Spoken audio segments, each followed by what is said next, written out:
I want to hear one of you guys actually said, listen, Billy, I'm going to Steve or Betty over your head, and I'm going to tell her what happened here and how you are not being reasonable. Steve, have you ever done that? Yes. Oh, sorry. I want to hear Steve say, yes, Michael, you happened. can answer for me. The answer is it's not I went over your head. It's like, we need to bring in the CEO to discuss this because something is awry here. And so on separate, separately, I'm a data person too. I have all the records for things. They go to the CEO and this is what's happening. CEO asks questions of some of the CTO, and funny things then start becoming a little more aligned. There's no friction between you and the CTO after? I don't give a shit if there's friction. My job is not to give him a back rub and take warm showers with him.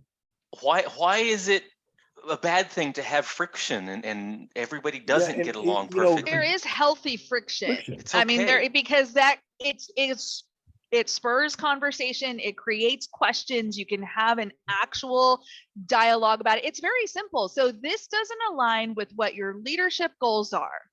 From the top, from your boss, CEO, VP, whoever it is, this is what we've been asked to do for you. Your expectations are not aligning with that. So let's talk through that. Should we go talk to them together? Americans don't hold grudges, I guess. That's what you It's not guys a are telling question, me. Michael, we're not holding grudges. What we're doing, and if there's a little friction, that's fine. But ultimately, our overriding goal should be the same.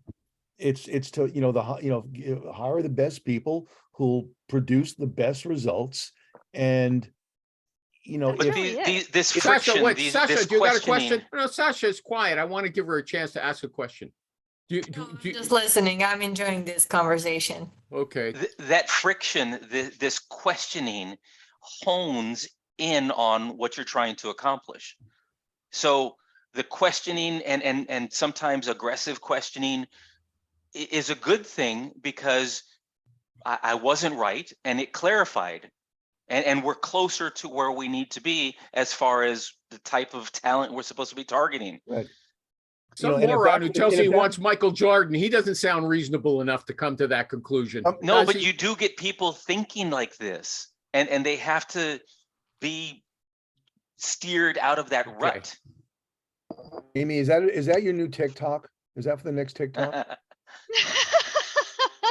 This was actually one of my most favorite bosses from Microsoft told me this after I was crying in her office because the director yelled at me because I brought data and he didn't like it. Okay, so that's a story. You brought data and the guy he yelled at you and you started. He did. You had him. He was pissed. Yeah, you had him. He was furious because what we were doing, this is for the e-commerce team, software engineers, what we were hiring. And he wanted me to come and sit with his engineers, his leaders, for like 8 hours a week or something, like 2-hour slots, multiple days a week or something, and just go through LinkedIn profiles, one after the other, after the other, after the other. And then they would say, yes, no, yes, no. And then I would have to go and find those people, try to convince them to talk to us. They did not want us to do real sourcing and recruiting. They wanted us to just sit there and show them profiles that they could say yes to, and then yell at me when I couldn't get that profile to talk to them. That's not recruiting. And I said, this is not working. Like, this is not sustainable. I'm not going to do this. This is not a good use of my time or my sourcing partner's time. And he said, well, I don't care. You're doing it because that's what I told you to do. And I said, no, I'm not. And then he called my boss and got me. He didn't get me in trouble. He tried to get me in trouble. Ooh, he's not that guy on LinkedIn. And my boss is like, things about you. That's I doubt it. It's been so many years. No, he's the guy on TikTok saying bad things about her. We did hug it out later. But this is what happened. I'll tell you the rest of the story. So I said, okay, Michelle, this is my boss, Michelle. I said, here's what I'm going to do. I'm going to meet him in the middle. I'll go to half of these meetings he's insisting I go to. And then the other half of the time, me and my sourcer, Paul, we're just going to really double down, work extra hours, whatever we got to do to actually get real pipeline, right? And so we do this for 2 months. I come back with data. This time I did a pie graph and a bar chart because I was like, here's the data. I love pies and here it bars. is again. So it was a little snarky on my part, but it felt good. Look, but what had happened? Let me finish the story. So this is what happened.